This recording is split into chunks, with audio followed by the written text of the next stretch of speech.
if you have a hardware mixer or digital mixer that's more intended for live performances, and you find yourself not doing live performances, and you hook it up to your computer because it says it's compatible, you end up with a pretty powerful device. So this would be if you had like a Behringer X Air, or in my case, I got the Midas MR 18. I got the Midas one because I do a little bit more extreme music in the north here, and I also needed one to have the locking XLRs as well. Those are two big things because they can come off in the middle of a show if they're not locking, and at the same time you can just drag it the hell out and get the hell out fast too. But anyway, with this mixer, I have it set up where where I have everything here kind of like a band. I have my keyboard over here. I have the Volca bass over here. I don't have the adapter yet, so I don't have very much battery power. Okay. Oh, okay, it's about halfway.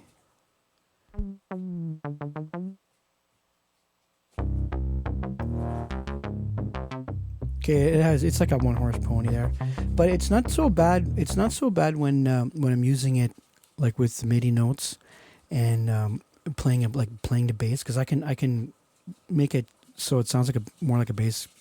But at the same time, I have the MPC 1000 down here. Now this is really where it's at, where I put the MIDI and the show kind of just goes off the MPC. I'm going to just spend some more time and explain all that. But right now, what's going on is the here. I'll just change scenes here. So it's fairly complicated. So I figure, okay, let me talk about this whole setup here, because this is kind of like an example of an instrument, like a track instrument that I would pull out. But the other thing, my last video, I never put it out because I kind of spoil the voice, and it ended up being too loud because I was relying on OBS to record it.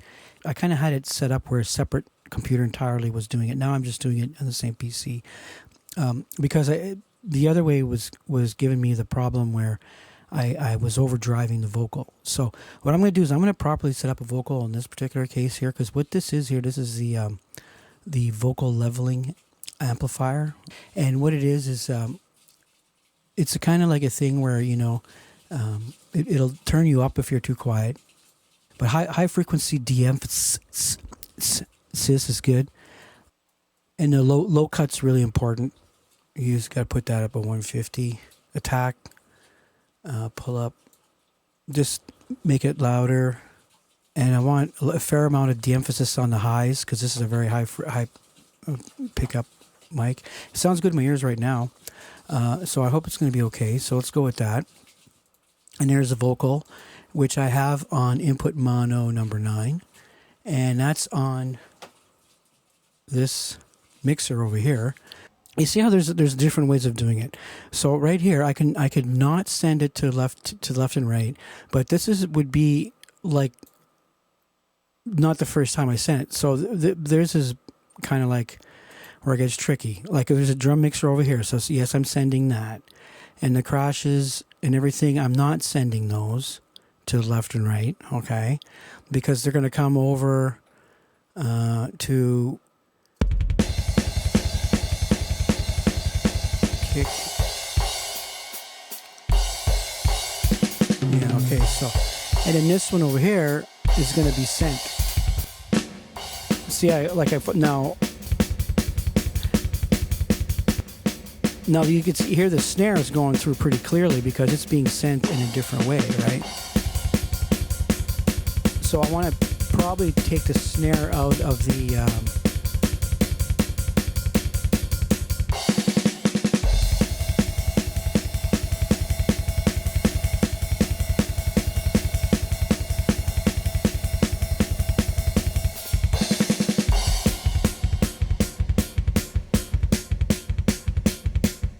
except that I want that.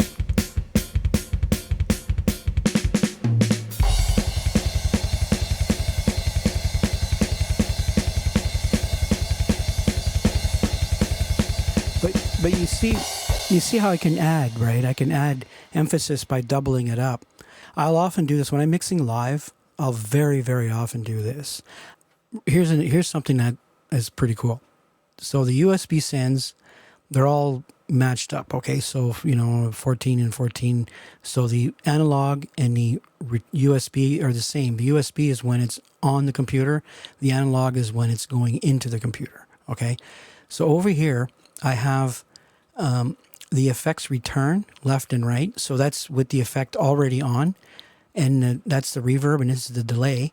And I have this on 15 and 16 and 17 and 18. So what I'll do is I'm going to open this up. It's coming back, okay? And I'm able to record these two things. Okay, because that's this right here, okay? There's a lot of, it's very well set up, and it takes a long time to do this. You can see the round robin here, probability of 50% that it's going to go through. And then you can see all of these individual files I've done. This is a lot of work. So this somebody put this out on the Reaper forum in the stash, and I downloaded this a while back, and I've used it before. Like I'll use it when I'm making like a live band sounds, right? In this particular case, I'm going to be jamming with some guys, so I want to put some live drum sounds, but I want to make them sound like it's coming from a drummer, because the guys I'm playing with are used to playing with drummers, and if there's not going to be a drummer there, well, we're going to be doing it like as if it was. And this is one of the best ways of doing it, is using this particular package and then just going to town on the mix, which is pretty much essentially mostly EQ and just a very small amount of room. Like I put it through the mixer, because typically that's where I'll put it. I'll put it in the mixer, and I will be having this unit too as well when I go out there. I'm not bringing this Reaper's not coming with me, but these sounds that I'm making here are going to end up as individual samples on the MPC.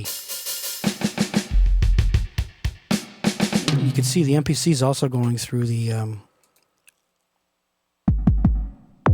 See, it has no problem going through, but I don't want so much of that. Whoop. So I'll take this out. Maybe a little bit though. Yeah, you can really, in my headphones, it's great. Okay, so things are sounding a lot better now. So the other part of this that's interesting, if we go, now that we put together that, is if we go to the to these MIDI files, they come from. Let me just go to Media Explorer here. So these are like the Groove Monkeys. This is fairly common. You can go on this website. They have the Beat Buddy, but these guys have got it down really good when it comes to accompanying, like having things like this is just like a free groove pack or something. Like you see, got hard rock, and they give you all the bits and pieces to put a song together.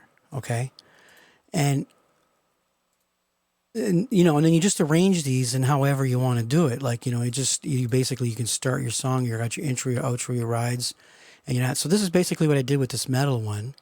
I don't know if I'm finished it, but one of the things that after, okay, let's just say I'll take it from this point, and it's nice because it doesn't have a lot of things in the front. So if I select them all, then I go to a script here, which turns each of these individual items into regions, like that. Okay, now I can go into regions. In here, Metal Jam, and then I might as well add all regions. Okay, so I add them all, and then I can just shuffle them around. Okay, so I got the intro, I got the hats, I got the fill, open hats, and I got fill 2 in the ride. Oh look, it happens to coincide. Well, that's because I assembled it that way. I put it together in that way.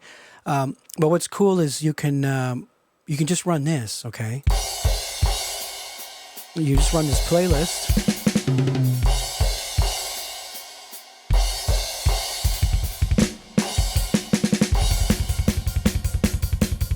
Then you can rearrange all this, and then you can make a song out of this. Basically, so it starts off like this, but of course you might want to double, put 2 there, and then maybe half these fills are not going to be any good. You'll take them out, and then just build a song up around it. But this thing is this is all the parts that you need.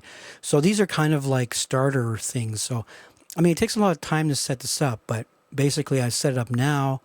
And then later on, when somebody comes around and it's time to rock and roll, or even if I want to jam, it's going to be there ready to go.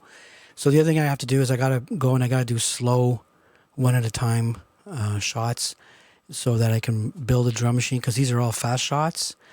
So I have to kind of like organize this a little bit. But I'm basically going to run off from here, and I'm going to build it into the into the sequencer. Then I'm going to start making the songs and building the songs out of the sequencer into the vocal base, into the Korg, multi-Korg, and I also have an iRig system over here. So basically everything but the computer. The computer is going to stay here. It's not coming anywhere. It's not going anywhere.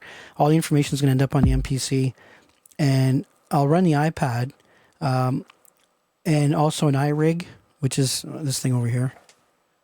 That works really good, and I got the Strymon. Yeah, I'm getting some really good guitar sounds out of that. I haven't gotten into the guitar yet, but the guitars are really starting to happen. But the drums are happening too. The bass is happening. Bass is another thing. I'll come back. The next thing I do is going to be one on bass, because I got a lot of 808s. I got a lot of bass runs, and I'm just trying to figure out the best way to do it so that it's easy to assemble these bits and pieces together. Okay, so that's it.